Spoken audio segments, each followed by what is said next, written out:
In Adams County, Ohio, there is a hill that is not a hill. It is 1,348 feet long. It curves through the landscape in 7 distinct bends. It has an oval head, with an open mouth that appears to be swallowing a large oval object, and its tail coils 3 times. From the ground, it looks like rolling terrain. From the air, it is unmistakably a snake.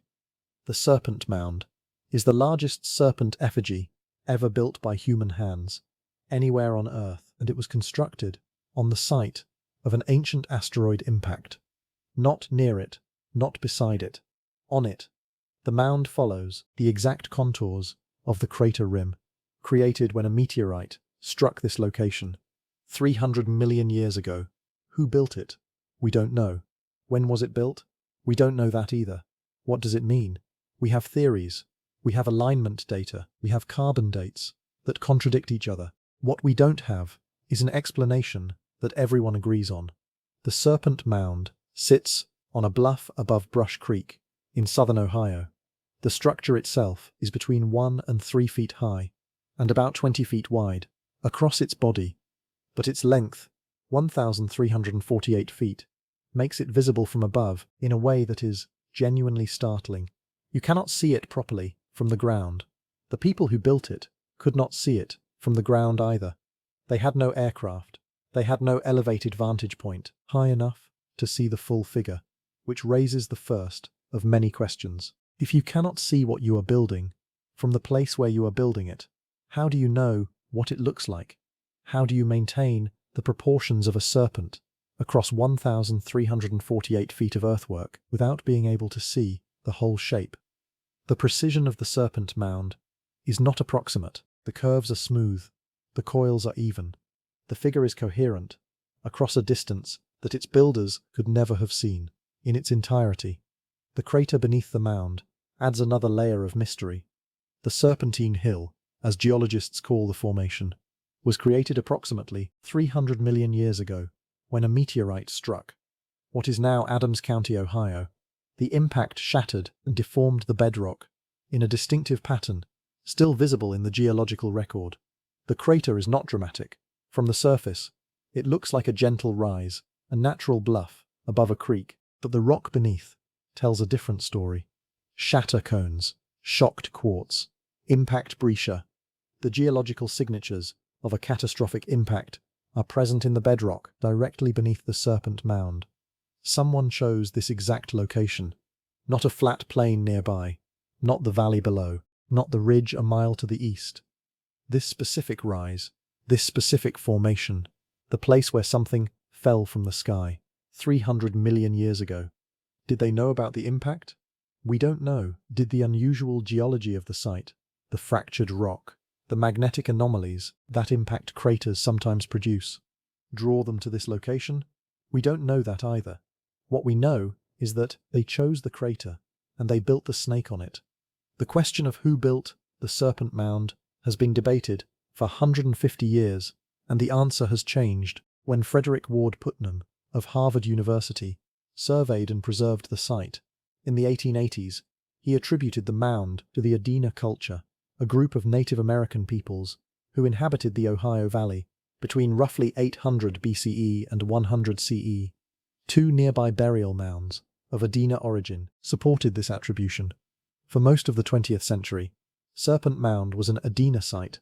Then in 1991, researchers extracted charcoal from the body of the mound and ran radiocarbon dates. The results suggested the mound was built around 1070 CE, not 800 BCE, not Adena. Around 1070 CE was Fort Ancient Culture territory, a different people, a different tradition, a different world. The 1070 date also put the construction of Serpent Mound at a fascinating moment. In 1066 CE, Halley's Comet made one of its most spectacular recorded appearances. Chroniclers across Europe and Asia described a comet visible for weeks. In 1054 CE, just 16 years before the new carbon date for Serpent Mound, a supernova exploded in the sky, bright enough to be visible in daylight for 23 days. The remnant of that supernova is what we now call the Crab Nebula, a supernova visible in daylight a comet visible for weeks. And 16 years later, or perhaps in response, someone in Ohio built a 1,348-foot snake on an ancient asteroid crater.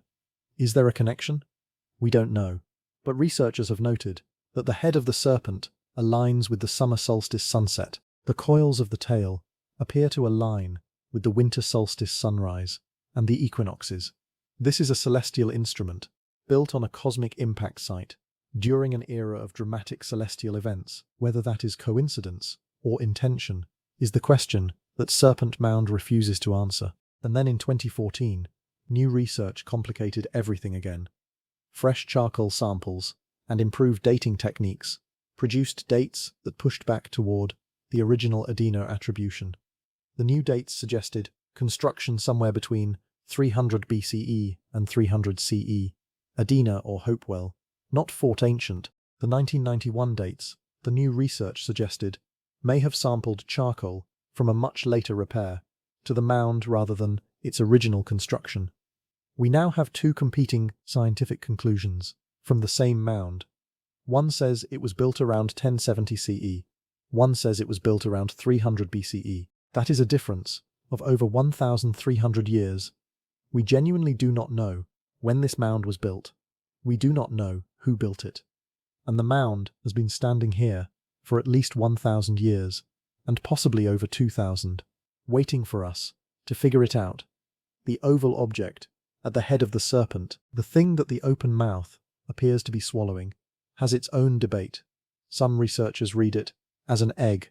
Others see it as the sun, the snake devouring the sun at the moment of the solstice. Others propose it represents the comet or the supernova that may have inspired the mound's construction. And there is one more theory that almost no one talks about. The oval precisely aligns with the summer solstice sunset. Stand at the tail of the serpent on the evening of June 21 and look toward the head. The sun sets directly over the oval every year, without fail, as precisely as any modern instrument could calculate. Whether the builders intended this, or whether it is an artifact of the mound following the natural contours of the crater, which itself has astronomical alignments, is another question. The mound will not answer directly. The content of the mound itself is unusual in a different way. Most effigy mounds contain burials. Serpent Mound contains none. Not a single human remain has been found within the body of the snake. No artifacts, no offerings, no evidence of any deposit that would tell us what the mound was for. Whatever purpose it served, it was not burial, it was not storage, it was not a foundation for a building. It was just a snake. A 1,348-foot snake on an asteroid crater, aligned to the solstice, with no contents and no explanation. The absence of evidence inside the mound is, in its own way, as mysterious as what was found inside Cahokia's Mound 72. We found too much. We cannot explain there. We found nothing. We cannot explain here. Both silences are equally profound. The preservation of Serpent Mound is its own story, and it is not a comfortable one. By the 1880s, the mound had been partially damaged by farming and erosion. Frederick Ward Putnam of Harvard recognized its significance and launched a public fundraising campaign to purchase and preserve the site. The campaign succeeded. Harvard purchased the land. The site was preserved. But here is what Putnam found in the process of his preservation survey. The two Adena burial mounds near the serpent, the ones that had led to the Adena attribution in the first place, had already been excavated by earlier researchers. Not carefully, not scientifically. The burials had been opened, the artifacts removed, and the mounds partially destroyed before anyone with proper training had documented what was there. The evidence that might have definitively answered the question of who built the Serpent Mound was inside those burial mounds, and it was gone before the question was properly asked. The Serpent Mound passed through various hands after Harvard's purchase. Ohio eventually acquired it and established it as a state park. In the 20th century, the mound was restored, which means that what you see today is partly the original construction and partly the work of early 20th century restorers who shaped the Earth according to their own understanding of what the mound should look like. How much of the current form is ancient and how much is restoration is not entirely clear. And there is one more thing that researchers discovered during modern surveys of the site. The Serpent Mound is not alone. Surrounding the crater, in the landscape around the main effigy, there are the remnants of other earthworks, low platforms, enclosures, alignments. Most of them barely visible now, many of them damaged or destroyed. The serpent was not an isolated monument. It was the centerpiece of a complex that no longer exists, in a form that allows us to understand it fully. Let me tell you what we know with certainty about the Serpent Mound. It is 1,348 feet long. It sits on an asteroid impact crater. Its head aligns with the summer solstice sunset. Its tail aligns with astronomical positions that appear deliberate. It contains no burials. It contains no artifacts. It was built by someone in Ohio at some point between 300 BCE and 1100 CE, a range of 1,400 years that we cannot narrow further with the dating evidence available. That is what we know. Everything else is inference, theory, and debate. The culture that built it, unknown. The ceremony it served, unknown. The reason this specific location on this specific asteroid crater was chosen, unknown. The meaning of the oval the serpent appears to swallow, unknown. Whether the builders knew they were building on the site of a cosmic impact, unknown. Here is what makes Serpent Mound different from almost every other ancient monument in the world. At the Egyptian pyramids, we know who built them. We know when. We know the pharaohs they were built for. We have the inscriptions. We have the records. At Stonehenge, we have cultural affiliations, construction sequences, astronomical alignments that are broadly understood. At Serpent Mound, we have nothing but the snake itself, a shape in the ground, perfectly executed, astronomically aligned, on an asteroid crater, and silence. The people who walked the length of this serpent 1,000 years ago, or 2,000 years ago, we cannot say they knew what it meant. They knew the ceremony. They knew the story of why this specific serpent on this specific hill deserved to exist. That knowledge did not survive. No written record, no oral tradition that has been definitively connected to this specific site. The knowledge went with the people who carried it. Today, Serpent Mound is an Ohio State memorial. You can walk along its entire length on a path beside the earthwork. You can stand at the observation tower and see the full figure from above, the view its builders could never have had. You can visit on the summer solstice and watch the sun set over the oval head, exactly as it has set every June 21st since the mound was completed. It is one of the most extraordinary prehistoric sites in North America.